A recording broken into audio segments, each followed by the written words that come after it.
sou o professor Souto, estamos falando agora de progressão geométrica. Vamos entender a lei de formação de uma PG.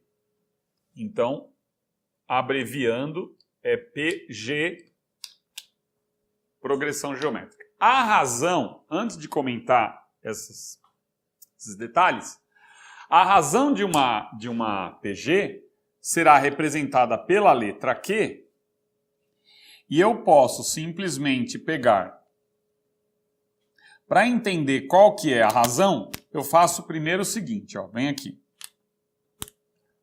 O segundo termo, para eu chegar no segundo termo, a partir do primeiro, agora eu vou multiplicar pela razão. Então saiba que a razão é o A2 dividido pelo A1. Os termos consecutivos. Aí eu posso também chegar no terceiro termo a partir do primeiro. Então eu multiplico pela razão e multiplico pela razão. Então veja aqui, ó. O A3 vezes a razão. Cheguei no A3. Então o A1 vezes a razão ao quadrado. Né? E aí a mesma ideia, é parecido o conceito com a PA.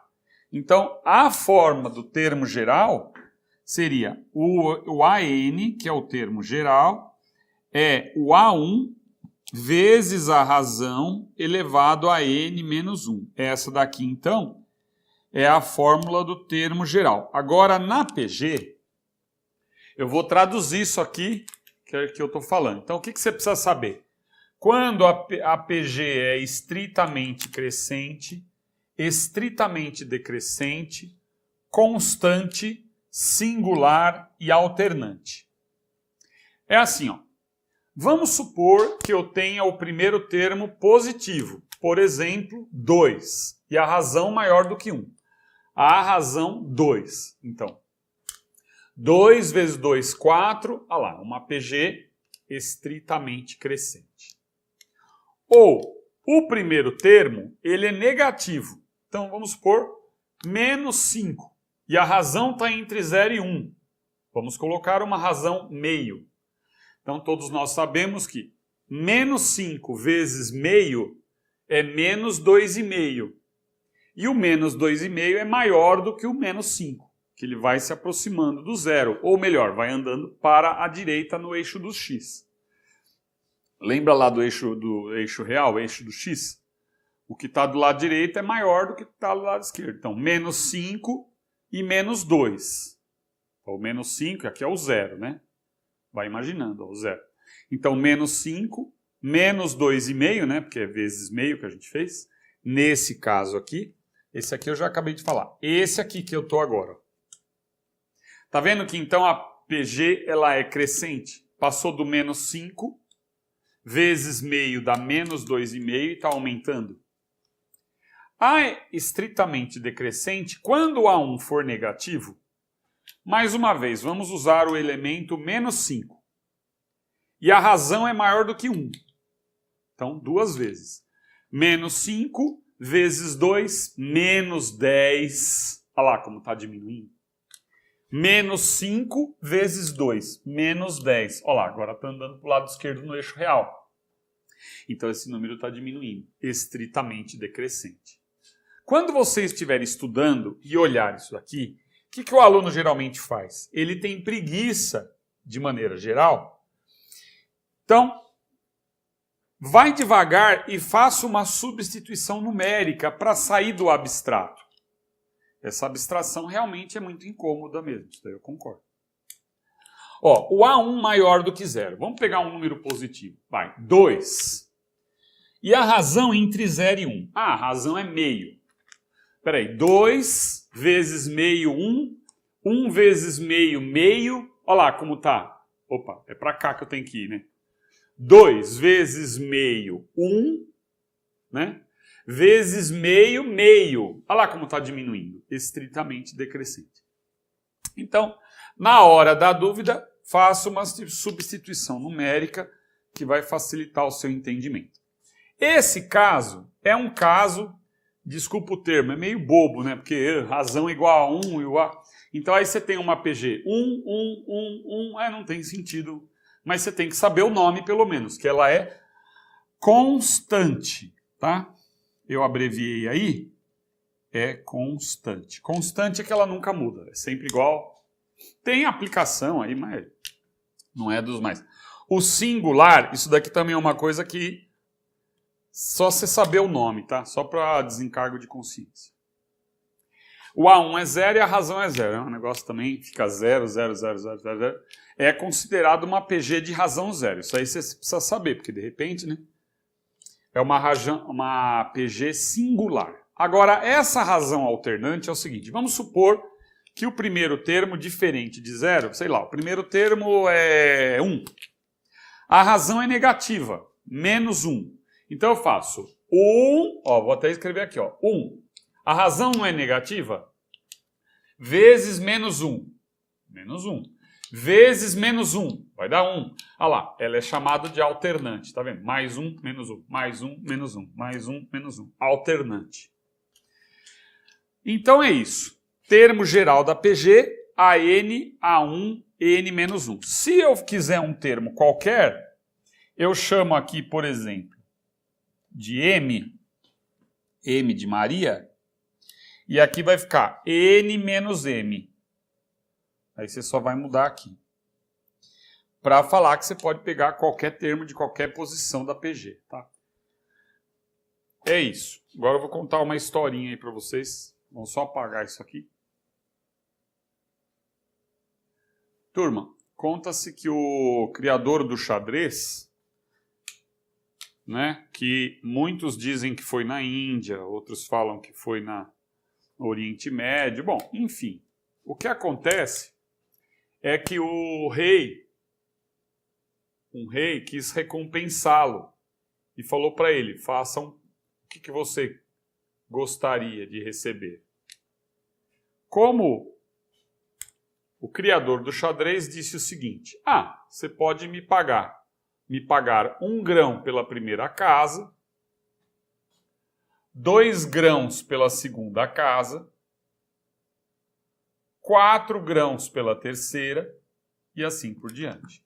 Sabemos que o jogo do xadrez tem 64 casas, quer dizer, 1, 2, 3, 4, 5, 6, 7, 8 colunas, 1, 2, 3, 4, 5, 6, 7, 8 linhas. Então, somando aqui, nós temos 64 casas. Essa, então, seria a 64ª. Tá? Bom, primeiro que essa PG, ela tem essa PG, aqui é um desenho esquemático só, para você ter uma ideia. Essa PG, qual é a razão da PG? Qual que é a razão da PG? Eu posso pegar o segundo termo e dividir pelo primeiro, como nós vimos agora há pouco. O segundo termo tem 2 grãos, o primeiro termo tem 1. Então a razão dessa PG é igual a 2, certo? Aí nós vamos calcular quantos... Primeiro eu vou fazer a conta de quantos grãos teremos na 64ª casa. Então, é o A64. Quantos grãos teremos na 60ª casa? Quarta. Aí nós temos que é o primeiro termo vezes a razão elevado a 63. Olha só. O primeiro termo vale 1. O segundo, a razão vale 2. A razão vale 2. Então aqui nós temos 2, né, V elevado a 63. Tá? Então veja bem, que número que é esse, né? Vou colocar para vocês o valor. Uma coisa é importante você saber, que o 2 elevado a 63, quantidade de grãos, tá? Então só para ficar mais claro, esta é a quantidade de grãos na 64ª casa. De grãos. Grãos. Deixa eu consertar aqui. Escrevi errado. Quantos grãos tem na 60ª? Então deixa eu arrumar aqui, ó. Grãos. Né? Quantos grãos tem na 64ª casa? Mas para facilitar o cálculo, para você não ficar viajando muito na maionese, um negócio importante, que esse número 2 elevado a 63, eu poderia escrever como produto 2 a décima, 2 a décima, 2 a décima, 2 a décima, só para você ter uma noção do que é isso. Né? 2 a décima e 2 a décima nós teríamos 60, né? Ó. Então aqui é 60. Vezes 2 elevado à terceira. Por quê? Na potenciação, conservamos a base e somamos os expoentes. Claro que esse resultado a gente sabe que é muito grande, mas o que seria? Para a gente ter uma noção, o 2 a décima é 1024. Então, olha que número. É o 1024 multiplicado por ele mesmo, 6 vezes. Olha isso. Né? 6 vezes 8, que é 2 a terceira. Tá? Este que é o resultado da quantidade de grãos na 64ª casa. Uma curiosidade, né? Um número muito grande. Agora, eu vou falar da soma dos termos da PG. Tá? Soma dos termos da PG. Turma, veja bem, aqui nós temos uma sequência de PG, cuja razão é igual a 2. Essa propriedade dos termos consecutivos é a seguinte. Vamos pegar esses 3 termos aqui, ó, o A1, A2 e o A3. Repare que o A3 vezes o A1, e outra, que o A3 e o A1 estão à mesma distância do termo do meio, né? Eu faço que 4 vezes 1 igual a 2 ao quadrado. Ó, o A2 ao quadrado, que é o termo do meio ao quadrado, é igual ao A1 vezes A3. Ó. 4 vezes 1 igual a 2 ao quadrado. 2 ao quadrado é 4. Se nós fizermos a mesma coisa aqui com o A4, ó, o A4 ao quadrado vai dar igual ao A1 vezes o A7, ó. O A1 vezes o A7. O que você tem que ver? O que você tem que verificar para ver se você não está comendo bola aí? Você tem que verificar o seguinte. Do 1 até o 4 são 3 unidades. Do 4 até o 7 são 3 unidades. Então eles estão equidistantes. Tá vendo? Então o A4 ao quadrado é 8 ao quadrado. Olha aqui, ó. Esse daqui, ó. 8 ao quadrado. Esse é o A4. É igual ao A1, que é 1, vezes o A7, que é 64. 1 vezes 64. 8 vezes 8, 64. Sabemos que isso é verdadeiro. Esse dos termos consecutivos, tá? Tem dos termos equidistantes, ó. Termos equidistantes. Como é que é isso? Isso é o seguinte. Se nós pegarmos aqui o termo, ó, o 64 com o A1, com o 1, o A7 com o A1, e pegarmos o 4 e o 16, ó, eu vou ser mais claro aqui. Colocando aqui o 1, o 4, o 16 e o 64, repare que esse daqui é o A1, esse daqui é o A3, só conferindo ali, esse 16 é o A5 e o 64 é o A7. Ó. Então veja bem, esse termo, ó, do 1 até o 3 são 2 unidades, do 5 até o 7 são 2 unidades, né? E o 5 e o 3, eles estão à mesma distância do termo central. Porque nós sabemos que o termo central aí no caso é o A4, né? Esse aqui é o central, certo? Ó, o A4 é o do meio. Se você não souber, tiver uma sequência muito grande, é só você pegar o A7 mais o A1, ó, 7 mais 1, 8, dividido por 2 vai dar o do meio. E claro, geralmente eu faço assim quando é uma sequência com números com uma quantidade ímpar de números, né? Mas tudo bem. Aqui o termo do meio nós sabemos então que é o A4, não é?